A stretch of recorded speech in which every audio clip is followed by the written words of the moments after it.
विश्वकर्मा, आप देख रहे हैं RTV इंडिया लाइव न्यूज 24 की खास खबर। भदोही गंगा का रौद्र रूप, ग्रामीणों ने लगाई प्रशासन से गुहार। सरकार जो चाहे चाहे मार डालें और चाहे जियावें, हम तो कहाँ जा सकी। प्रशासन से मांग हमको लोग की जगह जमीन दे के तो पौधे घर बनाई रहे, पहरा कब तक दे बुरा होता। पूर्णिया क्षेत्र में बाढ़ का कहर, रहीवासी बेचैन। मांग चाहता है कि हम सबके कतौला चले बसाओ ना, हम चीही गंगा में मर जा जान ले, जब से हम सबके देही ना। घरे में पानी वाली आई गया बा, खाए की सुविधा नहीं बा, कड़ू के तेल हम पचे ले सकता है घरे में। हरिहरपुर गांव हो चुका है गंगा में विलीन। हो चुका है, हरिहरपुर गांव था यहाँ पे पूरा, ये जो है इसमें जो पानी पूरा बह रहा है, पूरा हरिहरपुर गांव था उसका खत्म हो चुका है। और अधिकारी लोग आते हैं, बातों से संतुष्ट करके चले जाते हैं, ऐसी ऐसी योजना बताते हैं कि तत्काल कार्रवाई होगी, मगर कुछ होता ऐसा नहीं है। जी हां, भले ही जिला प्रशासन कोनिया क्षेत्र को प्रभावित करने वाली बाढ़ को लेकर प्रयासरत है, लेकिन रहीवासियों की मुश्किलें कम होने का नाम नहीं ले रही है।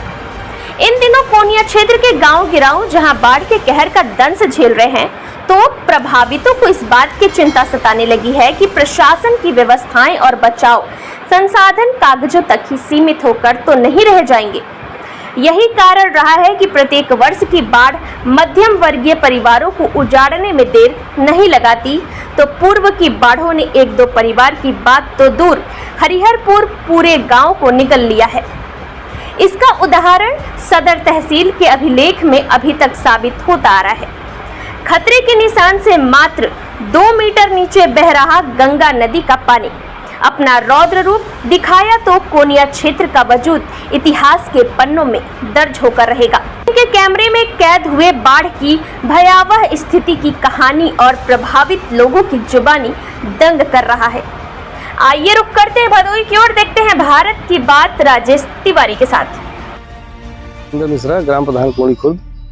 यहाँ पे ऐसा है कि एक गांव पहले था हरिहरपुर ना भैया, एक हरिहरपुर गांव था, वो तो खत्म हो चुका है। यहाँ 2-3 दिन से गंगा जी का जो जलस्तर है वो बहुत तीव्र गति से बढ़ रहा है, और इतना ज़्यादा कटान हो रहा है कि शासन प्रशासन हर साल एक्टिव तो रहती है, लेकिन कोई इसका ठोस व्यवस्था नहीं किया जा रहा है कि कम से कम एक बार कुछ हो जाए तो हर बार प्रशासन तो एक्टिव रहती है, लेकिन इसका कोई ठोस व्यवस्था नहीं किया जा रहा है। और जैसे जिया जंत हैं तो निकल के यहाँ से गाँव के अंदर पानी चला गया है, अंदर दिया जल घुस जाते हैं, यहाँ पर रहने में दिक्कत होती है लोगों को। देखिए जैसे लोग आ गए हैं, गंगा किनारे लोग खड़े हैं, सब परेशान हैं।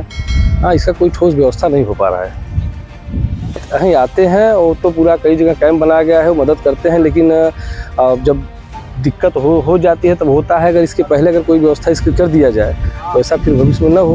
अब बार बार यही होता है, फिर टेम्परेरी व्यवस्था करके फिर बंद कर दिया जाता है। यही हमारे हिसाब से तो 600-700 बीघा जमीन जा चुका है, पूरा एक गाँव जा चुका है। एक हरिहरपुर गाँव था यहाँ पे पूरा, ये जो है इसमें जो पानी पूरा बह रहा है, पूरा हरिहरपुर गांव था उसका खत्म हो चुका है। हाँ, पूरा गांव ही समाप्त हो गया। शासन प्रशासन से क्या बात करना चाहते हैं? हम ये चाहते हैं शासन प्रशासन से कि यहाँ की जो व्यवस्था हो, एक बार परमानेंट व्यवस्था हो जाए। धीरे धीरे पूरा गाँव, अभी ये गाँव छछुआ गाँव है, अब धीरे धीरे ये भी गाँव भी आधा लगभग खत्म हो गया है, ये भी खत्म होते चला जा रहा है। तो इसका कम से कम एक ठोस व्यवस्था हो, जो कि दुर्गा प्रसाद सिंह है, मैं ग्राम सभा छछुआ का निवासी हूँ। और इस कटान को देख करके ऐसा लग रहा है कि अब क्या कहें, बहुत भयावह स्थिति बनी हुई है। और अगर इधर कैमरा हो तो उधर भी देखिए पानी का बहाव। और अक्सर बाढ़ में जितने भी जीव जंतु यहाँ हैं सब गांव में घुस जाते हैं और बहुत दिक्कतें आती हैं। बरसात का मौसम भी है और अधिकारी लोग आते हैं, बातों से संतुष्ट करके चले जाते हैं, ऐसी ऐसी योजना बताते हैं कि तत्काल कार्रवाई होगी, मगर कुछ होता ऐसा नहीं है। और लगभग 600-700 बीघे ज़मीन जो है गंगा में विलीन हो चुकी है। और एक हरिहरपुर गांव था, बहुत पहले लोग बताते हैं कि वह भी गंगा में विलीन हो चुका है। और यहाँ हम खड़े हैं जहाँ की बराबर जो है ज़मीन कट रही है, आवाज़ें भी आ रही हैं, करार गिर रहा है। अब यही सब समस्या है, क्या कहा जाए। प्रशासन से यही मांग करना चाहते हैं, कोई ऐसी ठोस कार्रवाई हो जिससे कि बार बार आकर के यहाँ देखना न पड़े, हम लोग निश्चिंत रहें एकदम। हाँ, हो जाएगी। बस्ती में कितने लोग यहाँ पे हैं? अब टोटल आबादी लगभग 4500-5000 के आसपास होगी। हाँ, वो कहीं कहीं जगह से पानी की शुरुआत हो रही है इस समय। 2013 में ज़्यादा स्थिति गड़बड़ थी, गाँव में घुस गया था। अब वही स्थिति बन रही है 2013 जैसी, और अगर पानी 2-3 फुट और अगर बढ़ा तो गांव में पानी प्रवेश करना शुरू हो जाएगा। शैलेश कुमार पांडे, भारतीय जनता पार्टी मंडल अध्यक्ष डीग। ये ग्राम सभा इटहरा गंगेश्वर महादेव मंदिर है। जैसा कि देखा जा रहा है गंगेश्वर महादेव मंदिर के चारों तरफ गंगा जी का जलस्तर बढ़ने की वजह से चारों तरफ जल भराव नजर आ रहा है। जी जी। तो ग्रामीण लोग यहाँ दर्शन करने कैसे आते हैं और किस तरह से? यहाँ के स्थानीय और ग्रामीण लोग यही गंगा के पानी में से ही होकर के भगवान भोलेनाथ की पूजन अर्चन करने के लिए आते हैं। जब तक गंगा मैया रहेंगी इसी तरीके से सब पानी में ही होकर आना जाना रहेगा।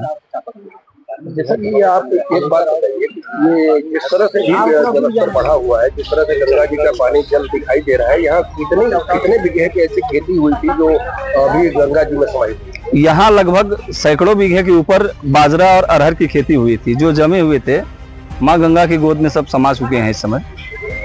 ये समस्या हर साल होती है? हर साल जब माँ गंगा की कृपा दृष्टि बनती है, इधर आती हैं, तो ये सब फसल समाप्त हो जाती है, नष्ट हो जाती है। शासन प्रशासन से क्या मांग करना चाहिए? शासन प्रशासन से यही मांग है कि यहाँ स्थानीय लोगों की जिन लोगों की ये फसल नुकसान हुई है, सबका कुछ न कुछ मुआवजा मिले, और यही शासन प्रशासन से हम लोगों की मांग है।